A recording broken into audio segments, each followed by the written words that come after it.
नमस्कार, मैं हूं नगमा। आप देख रहे हैं प्राइम टाइम। आज सुबह कोरोना के आंकड़े आए तो पता चला कि देश में करीब 3.25 लाख नए केस 24 घंटे में आ चुके हैं। बीते 4 दिन से लगातार 2 लाख से ज्यादा केस आ रहे हैं। शायद यही वजह रही कि सरकार ने कोरोना के खिलाफ जंग में अपनी रणनीति में एक अहम बदलाव किया है। और बदलाव यह है कि अब 18 साल से ऊपर के हर शख्स को टीका लग सकेगा। वैक्सीनेशन की एक नई ड्राइव शुरू हो रही है। 1 मई से 18 पार की उम्र वालों के टीकाकरण की शुरुआत की जाएगी। अब तक 45 के ऊपर लोगों को ही भारत में टीका लगाने की छूट थी। ये एक बड़ा फैसला है। इसकी मांग कई जानकार करते रहे थे। खुद दिल्ली के मुख्यमंत्री अरविंद केजरीवाल ने भी इसकी मांग की थी। टीकाकरण को कोविड के खिलाफ लड़ाई में सबसे अहम, शायद इकलौता हथियार माना जा रहा है। इसके अलावा कोरोना की रफ्तार मध्यम करने का जो दूसरा तरीका है वो लॉकडाउन है। हालांकि ये एक बेहद तकलीफदेह तरीका है और बहुत ज्यादा कारगर नहीं हुआ था। पिछले लॉकडाउन के दौरान देश ने जो तस्वीरें देखी वो अब तक सबके जहन में है। लेकिन कोरोना के बढ़ते हुए मामलों को देखते हुए राज्य सरकारों को लग रहा है कि अब यही एक इकलौता तरीका बचा हुआ है कि भीड़ को सड़कों पर कम से कम किया जाए। इसलिए दिल्ली में अगले 6 दिन के लिए लॉकडाउन का ऐलान कर दिया गया है।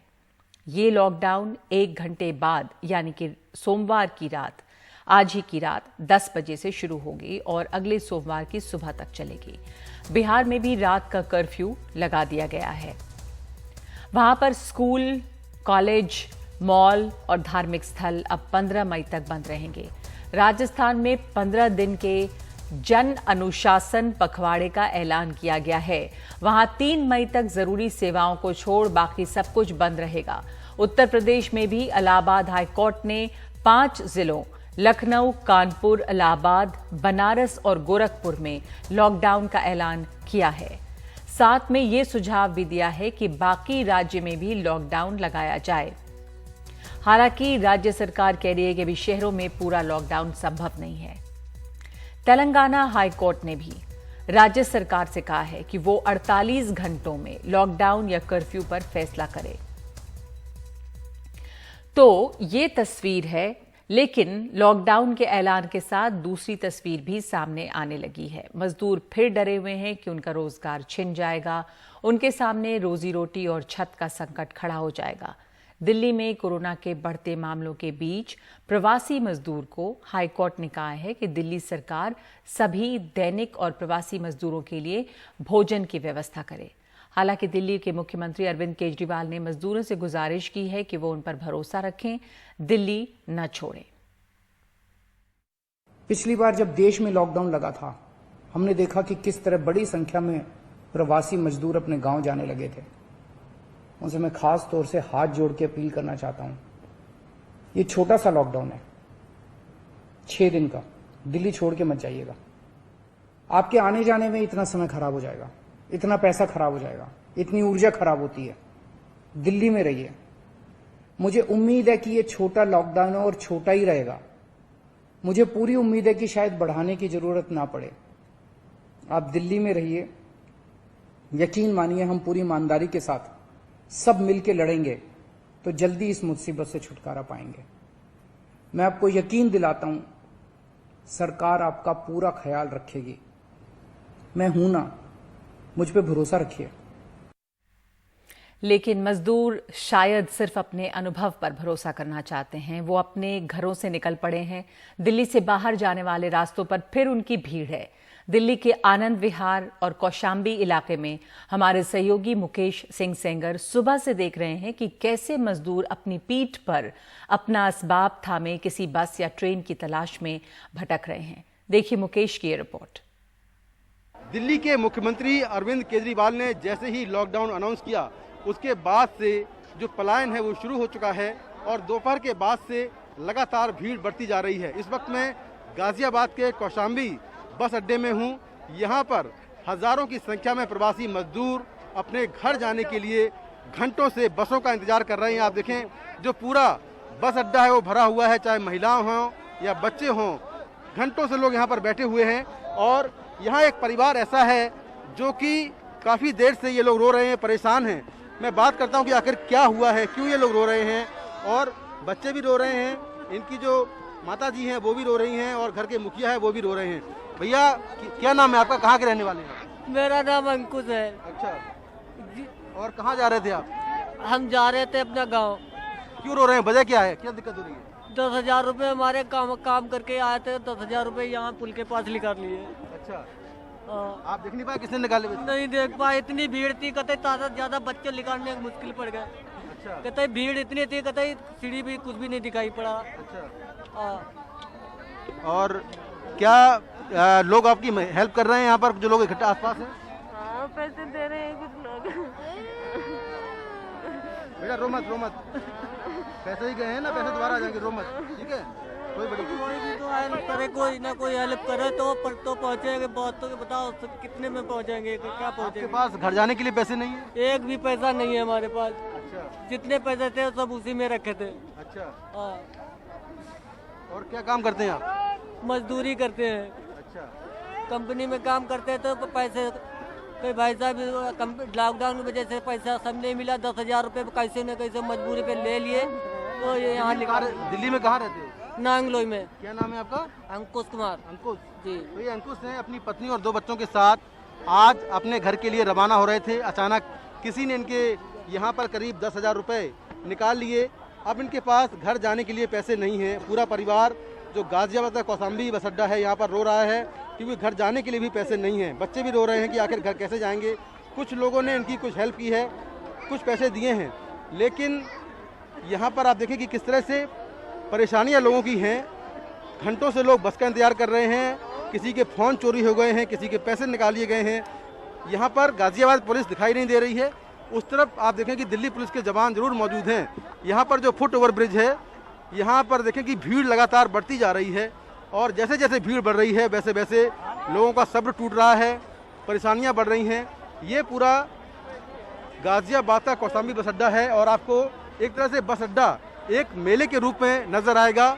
यहाँ पर हज़ारों की संख्या में लोग यहाँ पर मौजूद हैं, और लगातार ये भीड़ बढ़ती जा रही है। ये लोग कब पहुँचेंगे अभी कुछ नहीं कह सकते, क्योंकि बसेस कम हैं, लोग ज़्यादा हैं, और लोगों का जो पिछली बार का अनुभव रहा है, ख़ास तौर से लॉकडाउन का, लोग चाहते हैं कि उस तरह का अनुभव उनका इस बार ना रहे, वो परेशानियां ना हो। इसीलिए जल्दी से जल्दी लोग अपने घर की तरफ जाना चाहते हैं। भैया कहाँ के रहने वाले हैं? अलीगढ़। अलीगढ़ के घर जा रहे हैं? हाँ जी। दिल्ली में क्या काम करते थे? काम ही करते हैं सर। अच्छा, तो क्यों घर जा रहे हैं? हाँ जी सर, घर बहुत ज़्यादा दिक्कत हो रही है। बहुत ज़्यादा दिक्कत हो रही है सर, लॉकडाउन की वजह से जा रहे हैं? हाँ जी सर। आप बताइए, आप कहाँ जा रहे हैं? बरेली जा रहे हैं सर। अच्छा, कब से खड़े जब हैं? केजरीवाल को ये होना चाहिए थे, मजदूर हैं, बहुत सी जनता परेशान हो रही परेशान है, है उतनी बसें लगाने चाहिए थी, जनता को परेशानी नहीं हो, आराम से घर जा सके। 6 दिन का लॉकडाउन है, बेशक सही है, लॉकडाउन बढ़िया बात है, मगर जनता अपने अपने घर चली जाए आराम से, इतना तो करना चाहिए। तो ये एक बहुत बड़ा संकट है, सरकारों के पास भी दूसरा विकल्प नहीं है। लेकिन इस संकट से बड़ा ये सवाल है कि आखिर कोविड से कैसे निपटें। अस्पतालों में दवा की कमी है, ऑक्सीजन की कमी है, इंतजाम पर्याप्त नहीं है। तभी हाईकोर्ट ने केंद्र और दिल्ली सरकार को अस्पतालों में बेड और ऑक्सीजन की सप्लाई को लेकर मंगलवार तक जवाब दाखिल करने को कहा है। अब तक हमें कोविड के मामले देखने का पर्याप्त अनुभव हो चुका है। हम ये भी देख रहे हैं कि कोविड के तरह तरह के स्ट्रेन और म्यूटेंट सामने आ रहे हैं। लगातार रूप और लक्षण बदल रहा है इस वायरस का। कोविड की पुरानी कसौटियां जिस तरह ऐसे अब लग रहा है कि बेमाने हो गई हैं, इस बार वेंटिलेटर से ज्यादा लोगों को ऑक्सीजन की जरूरत पड़ रही है। एक तरफ कहा जा रहा है कि रेमडेसिविर या फेविफ्लू जैसी दवाएं बहुत कारगर नहीं हैं, और दूसरी तरफ इनकी कालाबाजारी चल रही है। तो कोविड से जुड़े अहम सवालों पर बात करने के लिए हमारे साथ हैं 2 बहुत ही महत्वपूर्ण डॉक्टर, स्वास्थ्य विशेषज्ञ। हमारे पास सबसे पहले हमारे साथ जुड़ रहे हैं doctor Mathew Varghese, public health expert हैं। डॉक्टर मैथ्यू वर्गीज, बहुत बहुत धन्यवाद आपका हमारे साथ शामिल होने के लिए। एक ऐसे समय हम आपसे बात कर रहे हैं जब पूरे हिंदुस्तान में एक तरह से त्राही त्राही है, पैनिक भी बहुत है, आंकड़े भी बहुत बड़े हैं, और इस बीच जो खबरें दवाओं को और इलाज को लेकर आ रही हैं उसमें देख रहे हैं कि बहुत ज्यादा कंफ्यूजन भी है। तभी प्रधानमंत्री ने भी आज कहा है कि डॉक्टर्स को ऑनलाइन कंसल्ट भी करना चाहिए, दूसरे छोटे दूर दराज के शहरों में जो डॉक्टर हैं उनसे, कि एक कोई लाइन ऑफ ट्रीटमेंट हो। क्या अब तक कुछ इस तरह का प्रोटोकॉल बन पाया है? क्या लाइन ऑफ ट्रीटमेंट फॉलो हो रही है? क्योंकि रेमडेसिविर जैसी दवाओं की ब्लैक मार्केटिंग हो रही है, लेकिन डॉक्टर्स ये भी कह रहे हैं कि इसकी जरूरत ये लाइफ सेविंग ड्रग नहीं है। तो बड़ा असमंजस है, आप इस पर कुछ सफाई दें, हमें बताएं कि आखिर क्या है सीन तस्वीर अभी। बहुत बहुत धन्यवाद मेरे को इस शो में बुलाने के लिए। पहली चीज मैं बताना चाहता हूं कि इस बीमारी के बारे में जो इलाज जो आप सुन रहे हैं मीडिया में, लोगों में दहशत मची हुई है कि रेमडेसिविर चाहिए, ये प्लाज्मा चाहिए, अलग अलग किस्म की दवाइयां अलग अलग व्हाट्सएप यूनिवर्सिटी में चली जा रही हैं, इसके बारे में बहुत गलत फहमियां हैं। और ये गलत फहमियां इसलिए है कि जो लोग ये बताते हैं और जो सुनते हैं उनको समझ नहीं है वायरस और वायरल डिजीज के बीमारी के साइंस के बारे में। जब तक ये अच्छी तरह से समझ नहीं लेते हैं हम इसके ऊपर दहशत ही फैलाएंगे और कुछ नहीं होगा, और पब्लिक घबराएगी, और जहां घबराहट होगा उसमें लोग कुछ भी करने को तैयार हो जाते हैं। तो ये पहले समझें कि मैं दर्शकों के लिए बताना चाहता हूं जी। इस बीमारी में सबसे अहम चीज क्या है, ये समझना कि इतने साल हो गए, हमारी पूरी शतक बीत गए, 1 शतक और 20 साल बीत गए हैं जब पहला वायरस आइडेंटिफाई हुआ था, और आज तक कोई भी इफेक्टिव मेडिसिन वायरसेस के लिए हम नहीं कर पाए। इसलिए नहीं कर पाए क्योंकि वायरसेस हमारे शरीर के कोशिकाओं का अंग बन जाता है, और इसलिए अगर वायरस को नष्ट करना है तो कोशिका को भी नष्ट करना पड़ता है, या उस वायरस को हमारे शरीर में घुसने से पहले ही एंटीबॉडीज हमारे शरीर के जो प्राकृतिक हैं वो उनको रोकें। तो इसलिए वैक्सीनेशन का अहम इंपॉर्टेंस है। बट आज की तारीख में जिस तरह से एपिडेमिक बहुत अधिक फैला हुआ है, आज की तारीख में आप फोकस उस पर करेंगे तो नहीं चले। तो जो दवाइयां जो हैं कोई भी ऐसा नहीं है जो कि असर करती हैं, और ना ही कोई ऐसा साइंटिफिक एविडेंस सफिशिएंट है। अगर आप आज की तारीख में साइंटिफिक जर्नल्स देखेंगे, जो American centre for disease control का अगर आप देखेंगे, कहीं ये नहीं है कि कोई भी दवाई डेफिनेटली इफेक्टिव है, डेफिनेटली इफेक्टिव है। तो ये क्लियरली, चाहे वो रेमडेसिविर हो, चाहे वो टोसिलिसिमैब हो, चाहे वो आइवरमेक्टिन हो, चाहे HCQS हो, कुछ भी हो, कोई भी ऐसी डेफिनेट नहीं है। तो क्या हम कर सकते हैं, जो पीड़ित व्यक्ति है वो क्या कर सकता है? तो हमें इसमें बेसिक क्लिनिकल साइंस पे जाना है। ये बीमारी की इंक्यूबेशन पीरियड कितनी, एक संक्रमित व्यक्ति आपके संपर्क में आए तो वायरस आपके नाक से मुंह से जाता है और उससे वो हमारे शरीर के अंदर प्रवेश करता है। अगर आज प्रवेश कर रहा है तो तकरीबन 4-5 दिन लगते हैं वो वायरस इतना अधिक मात्रा में बढ़ के मल्टीप्लाई करके हमें बीमारी करती है। तो पहले 4-5-6 दिन जब तक हमारे शरीर में है जी, वो हमारे शरीर में हो सकता है कि कोई भी लक्षण प्रकट ना करें, लेकिन चौथे 5वें दिन हमें लक्षण प्रकट कर सकता है। क्या होता है शुरू में? थोड़ा सा जुकाम, थोड़ा सा नजला, थोड़ी सी खराश, थोड़ा सा बुखार, हल्का बुखार। तो ये जो पहले 4-5 दिन के जो लक्षण है वो वायरस के हमारे संक्रमण हमारे शरीर में होने की वजह से ये फेज ठीक है। लेकिन यही सारी गलती हुई थी। इसके बाद का जो फेज है, जो 7, 8, 9, 10 दिन में जो होता है, 8, 9, 10 दिन में जो होता है, यानी कि शुरू के 4-5 दिन वायरस की वजह से जो हमारे शरीर में संक्रमण होता है, 4-5-6 दिन में हमें लक्षण होते हैं कुछ। लेकिन इसके बाद 8, 9, 10 दिन में जो लक्षण होते हैं वायरस की वजह से नहीं है। हमारा शरीर एंटीबॉडी क्रिएट करके उस वायरस को खत्म करने के लिए एंटीबॉडीज क्रिएट करता है। लेकिन ये एंटीबॉडीज जो वायरस को रिकॉग्नाइज करने के लिए, वायरस को पहचानने के लिए बनी हुई है, वही एंटीबॉडी हमारे शरीर की कोशिकाओं को ही अटैक करती है। ये वही बात हुई, हम हमारे दुश्मन से लड़ने के बजाय हमारे ऊपर ही लड़ाई कर रहे हैं जी। तो इसमें क्या होता है, हमारे जो लंग्स में, खास तौर पे जो लंग्स की जो कोशिकाएं हैं, जहां की जो धमनियां हैं, वहां पे अटैक करके उनमें खून जमने लगता है। हमारे जीवित व्यक्ति में साधारणतः कभी खून जमता नहीं है, लेकिन इस वायरस में जो एंटीबॉडीज हमारे शरीर में बनती है, हमारी धमनियों में खून जमने लगता है। तो जो शुरू में जान पहचान थी कि शायद ये निमोनिया है, एक्सरे में निमोनिया दिखता है, सीटी स्कैन में निमोनिया जैसा दिखता है, लेकिन वो निमोनिया नहीं है, वो हमारे ही एंटीबॉडीज की वजह से किए हुए प्रॉब्लम्स हैं। और ये जो है होने से पहले हमें उसको पकड़ना है। तो मैं साधारण भाषा में एक उदाहरण दूंगा जी। बादल उमड़ के आ गए, बादल उमड़ के आ गए, आप छाता लेके बाहर निकले, आप छाता खोलोगे? नहीं खोलोगे। बादल बरसने लग गए, धीमी धीमी बारिश हो रही है, तब आप छाता खोलोगे। लेकिन अगर आंधी हो जाए तो छाता नहीं काम चलेगा, आप शेल्टर ढूंढोगे। यही होता है बीमारी में। तो शुरू में वायरस का संक्रमण होता है, 4-5 दिन के लिए हमारे शरीर में कुछ नहीं होता। तो डॉक्टर वर्गीस, जो शुरुआत होता है मामूली बुखार, मामूली लक्षण। हाँ, उसके बाद 8-9-10 दिन में जो लक्षण होते हैं वो हमारे साइटोकाइन स्टॉर्म बोलते हैं मेडिकल भाषा में, उसकी वजह से लक्षण है। तो डॉक्टर वर्गीस, यहाँ पर एक मिनट थोड़ी सी और क्लैरिफिकेशन चाह रही हूँ। आपने बहुत अच्छे से इस बात को समझाया कि शुरुआत में जब बादल आ रहे हैं, हल्की बारिश हो रही है, तो आप छाता खोलें। तो जो वो शुरुआत के 3-4 दिन हैं, उसमें क्या उसमें भी असमंजस है कि थोड़ी सी खराश, थोड़ा सा नज़ला, कोई भी कुछ भी, तो क्या कोई किया भी जाए? ऐसी दवाई नहीं है, कोई भी ऐसी दवाई नहीं है एक्सेप्ट फॉर वैक्सीनेशन, जो कि आप उसके पहले से बचा सकते हैं, और कोई तरीका नहीं आपके पास। आज की तारीख में कोई तरीका नहीं है। तो फिर बहुत जो सारी लोग दवाइयां 7th बताई गई 8th हैं। डे में चले जाते हैं, वो उनकी अपनी इम्यूनिटी पर ही निर्भर है कि वो उस वायरस से किस प्रकार लड़ पाए।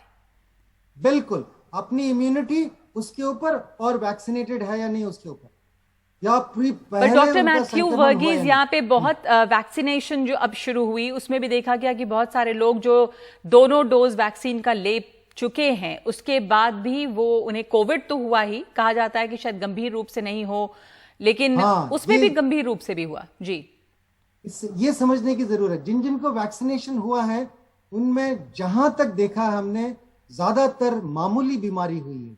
बहुत ऐसा खतरनाक खौफनाक बीमारी नहीं हुई है जिनको वेंटिलेटर पे और डेथ की सामना करना पड़े, ऐसा नहीं हुआ है। इसलिए अगर प्रोटेक्शन है तो वैक्सीनेशन है, प्रोटेक्शन है तो मास्क है, सैनिटाइजेशन है, और कुछ नहीं है हमारे पास। वही हमारा छाता है, और कोई छाता नहीं है। लेकिन एक बारी 8-9 दिन पे मरीज को 4-5 दिन के लिए खराश, गले में खराश, जुकाम वगैरह हुआ, वो ठीक होने लगता है, या ठीक नहीं होता, खांसी होती है वो बढ़ जाती है, बुखार होता है वो बढ़ जाती है, सांस फूलने लगता है। अगर 8वें दिन होता है, ये 9वें दिन होता है, वही समय है 2 दवाइयां काम करती है क्लियरली।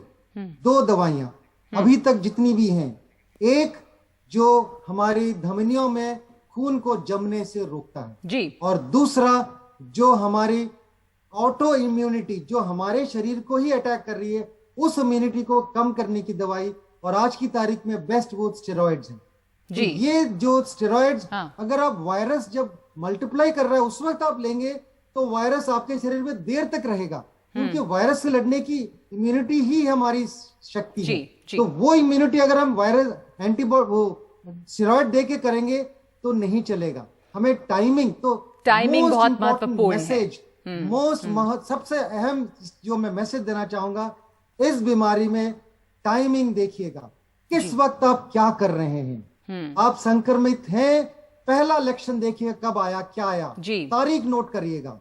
उसके बाद आप देखिएगा 4 दिन के बाद भी आपको लक्षण लग रहे हैं, 4 दिन के बाद आपको तेज बुखार हो रहा है, 4 दिन के बाद आपको सांस फूलने लगता है। और सबसे बड़ी गलती लोग यह कर रहे हैं कि पल्स ऑक्स लेके घर पे बैठे रहते हैं। मैं साधारण भाषा में बोलता हूं, लोगों ने सुना होगा मेरी एक ही किडनी है, काम चल रही है।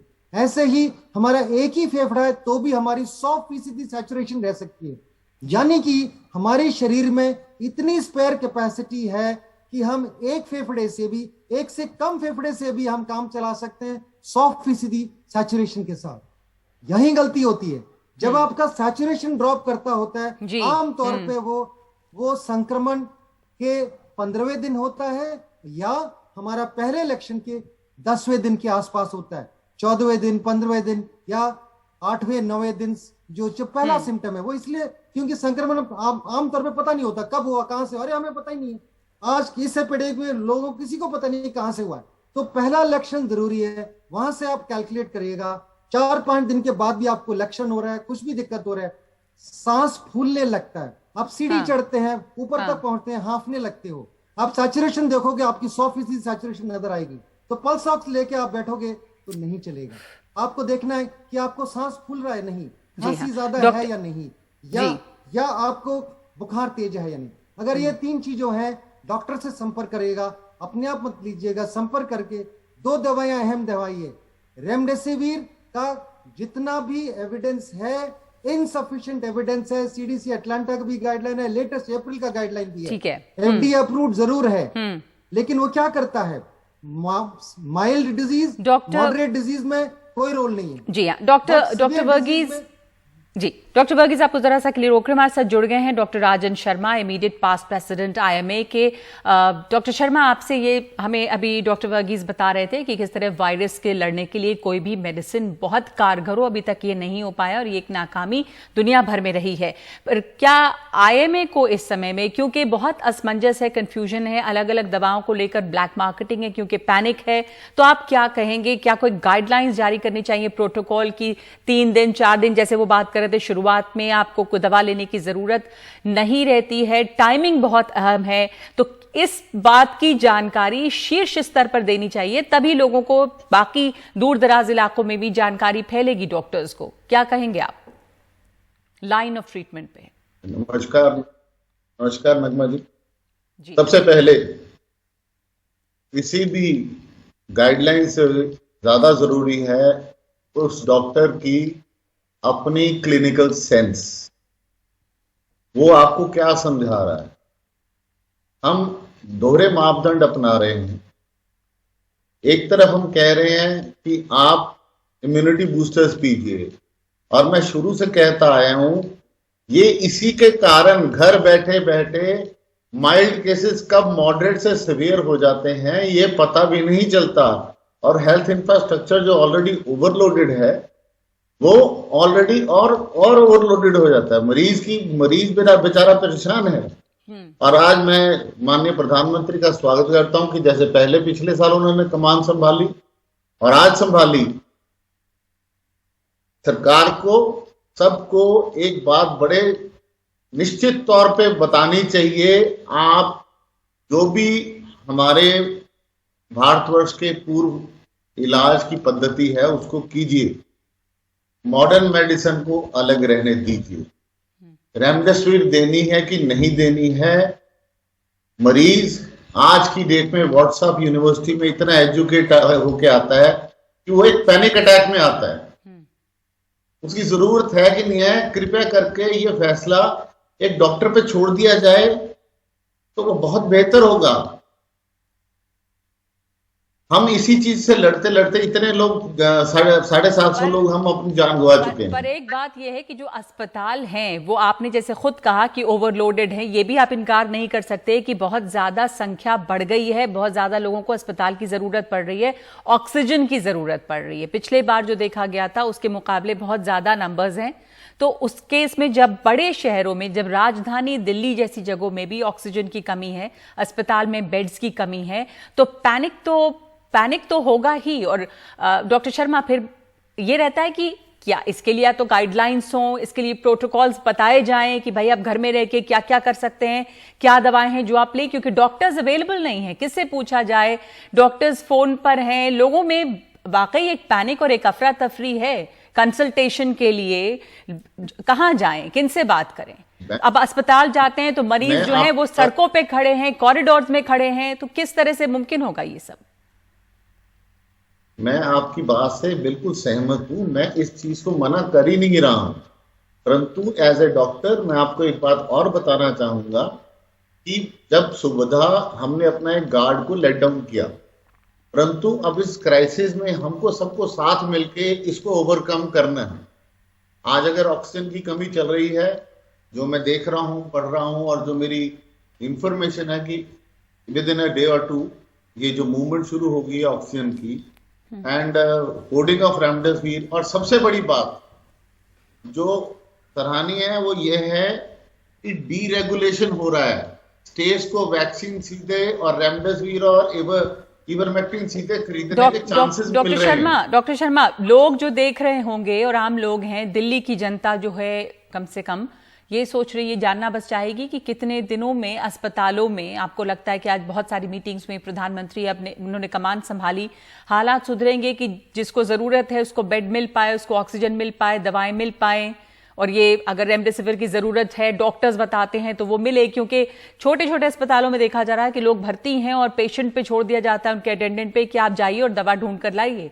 तो वैसे में लोग बाजार में घूम रहे हैं कि हम कहां से दवा लाएं, दवा अवेलेबल नहीं है। तो ये सब सुधरने की उम्मीद क्या हम करें? कब, कितने दिनों में अस्पतालों की हालत जो है वो इन कंट्रोल रहेगी? ख्याल से तो 1 या 2 दिन में हो जानी चाहिए। प्राइवेट सेक्टर पहले जो बाहर था इस सिस्टम से, अब वो भी अपने आप को इस जंग में कूद चुका है, और जितने से ज्यादा हॉस्पिटल इस वक्त हमारे लोगों को बचाने की आवश्यकता है।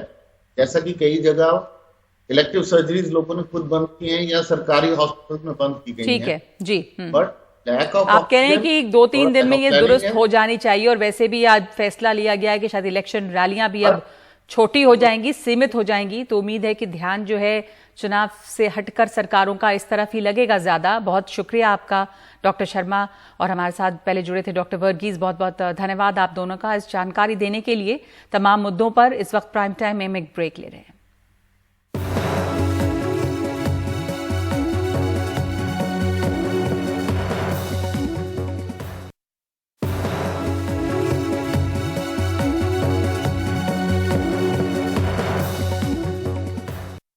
आप देख रहे हैं प्राइम टाइम। कोरोना की एक बड़ी लहर की गिरफ्त में है पूरा हिंदुस्तान, खास करके जो बड़े शहर हैं, और जो स्वास्थ्य व्यवस्था है वो चरमराई हुई नजर आ रही है। हमारे साथ जुड़े हैं doctor Faheem Younus, chief of infectious disease, university of Maryland. बहुत बहुत शुक्रिया डॉक्टर यूनुस, अमेरिका से आप हमारे साथ जुड़ रहे हैं, आपने समय दिया। वायरस के और इसके ट्रीटमेंट के बारे में अब तक जो बातें साफ हुई हैं वो क्या है जो हम लोग डेफिनेटली बता सकते हैं लाइन ऑफ ट्रीटमेंट को लेकर? हिंदुस्तान में जो ये वायरस फैला है वो पिछली बार से ज़्यादा इन्फेक्शियस है।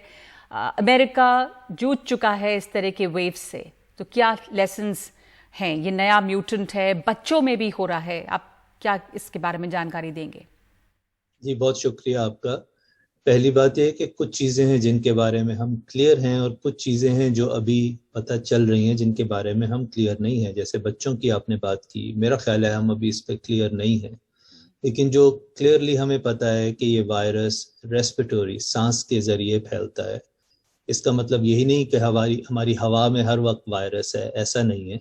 जब हम किसी के करीब होते हैं तो ये वायरस एक शख्स से दूसरे शख्स में जा सकता है। ये 2 से 5 दिन में इसके सिम्टम्स शुरू होते हैं। आमतौर पे दूसरा हफ्ता बीमारी का जो है उसमें पेशेंट्स की तबीयत ज़्यादा ख़राब होती है। ऑक्सीजन को मॉनिटर करना चाहिए। अगर आप घर में हैं और आपकी ऑक्सीजन 94% से ऊपर है तो आपको ज़्यादा फिक्र की ज़रूरत नहीं। 95% डेथ जो है, जो मौत होती है कोविड के केसेस में, वो 50 साल से ज़्यादा की उम्र के लोगों में होती है।